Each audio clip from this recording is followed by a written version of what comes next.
For the past month, I've been figuring out how to make an algae-based fertilizer in my basement.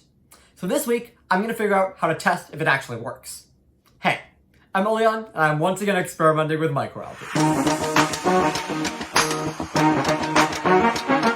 At this point, I've produced 2 successful batches of fertilizer from my algae biorefinery experiment.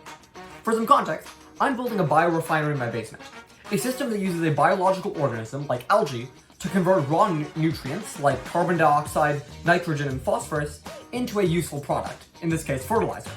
Now I have made those 2 batches of fertilizer, but I don't really know if they work, and more importantly, if they're any better than the conventional fertilizers that we use right now. So today, I'm going to be designing an experiment to test whether grass grows better with my fertilizer or with nothing. Then later on, I'll be able to use the results from that to test my fertilizer against other conventional fertilizers that I can, buy at the store. Now the setup for this experiment is pretty simple. There's going to be 2 groups, algae fertilizer or no fertilizer, and each group is going to have 5 pots. Now each of these pots, which is just a paper cup, is going to have a little bit of soil and 10 wheatgrass seeds inside. And then if they're in the fertilizer group, they'll also get about half a gram of algae fertilizer mixed into the soil. Then I'll water them over the next week and let them grow, and at the end, I'll weigh each of these pots to see what the difference in biomass is, which will tell me how much the plants grew and how much plant mass they added on. And that way I'll be able to figure out exactly how good the fertilizer is and how it improves growth over the no fertilizer group. Alright, so I've got my scale here so that I can add soil to my pots. So first I'm going to put my pot onto here, tare the scale, and then I'm going to add around 10 grams of soil.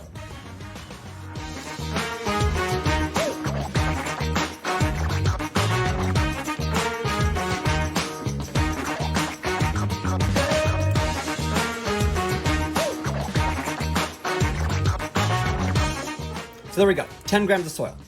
Now I just need to do that with all of my other pots.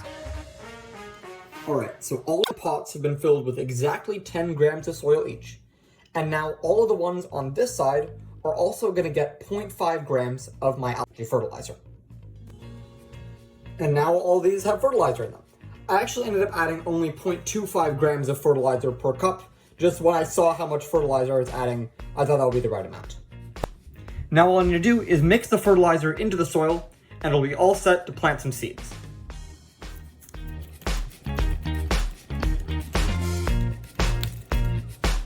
So now that the soil is mixed, it's time to add some seeds. So I have a handful of wheatgrass seeds here, and I'm going to add exactly 10 seeds per pot. Now, one thing to note here is that not all of these seeds will necessarily grow. Seeds do a process called germination, where they basically go from seed to sprout and then start growing. But not all seeds will germinate even if you add the seeds to fertile soil and add enough water and everything. Now, one thing I do want to track in this process, however, is the germination rate. Basically, what percentage of these 10 seeds actually succeed in turning into a plant. And if that changes, whether or not there's this algae fertilizer present. So I'll be tracking the germination rate in addition to how well these plants grow.